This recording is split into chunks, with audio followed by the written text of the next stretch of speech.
Aloha, this is Dr. Martina, and welcome to a three-part series about three capabilities we all have, and if we cultivate them, we can live a sexually healthy life. The three gifts are the power of a forgiving heart, the inner fire of our sexual desire, and the inquiry of who am I sexually. Tara Brach is one of my favorite teachers, and she inspired me with one of her podcasts to do this three-part series in reference to sexual health. So let's dive right into the first part, the power of a forgiving heart. As I mentioned in a previous video about sexual health, our mental and physical health is positively affected if our sensual experiences are healthy and filled with joy and satisfaction, and also vice versa. Our emotional, mental, and physical state influences our sexual health. With that said, it is clear that cultivating a forgiving heart, or in other words, letting go of the armoring around our hearts, is essential in order to experience sexual health. As Tara says, whatever we practice grows stronger. So if we have blame and judgments in our hearts in reference to our sexual behavior, desires, or fantasies, then those judgments and that shame will grow stronger.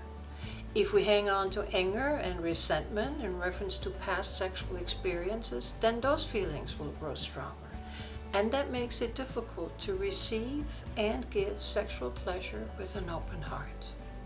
Navigating through our sexual experiences can be difficult.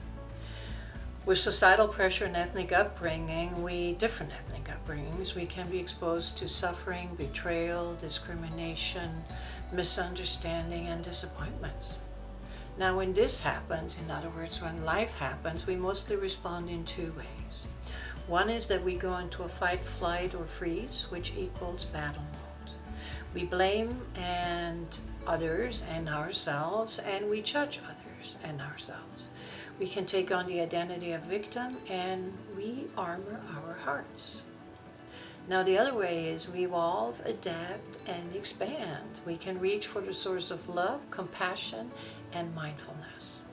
In other words, we shift from the ego to attend and befriend, as Tara calls it. Our sexuality is personal, but unfortunately does not belong to us. There are even laws about how we should behave sexually, how we have to behave sexually, and who we should love. So we're always on the defense when it comes to sex.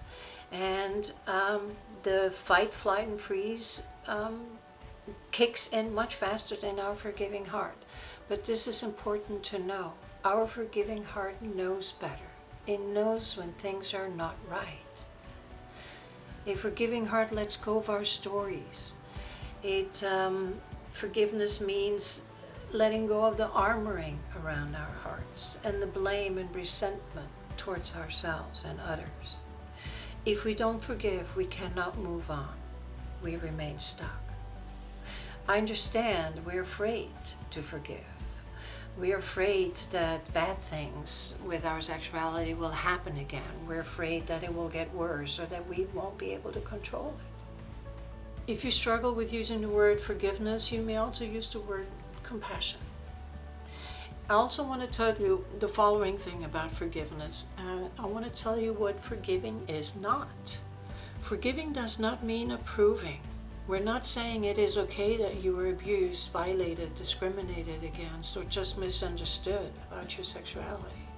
We need to recognize when something is unhealthy, but we don't need to hate the person for it. Forgiving doesn't mean we have to forget our boundaries. We need our boundaries. Forgiving is releasing our heart so we stop blaming and the blaming game and the resentment and the shame.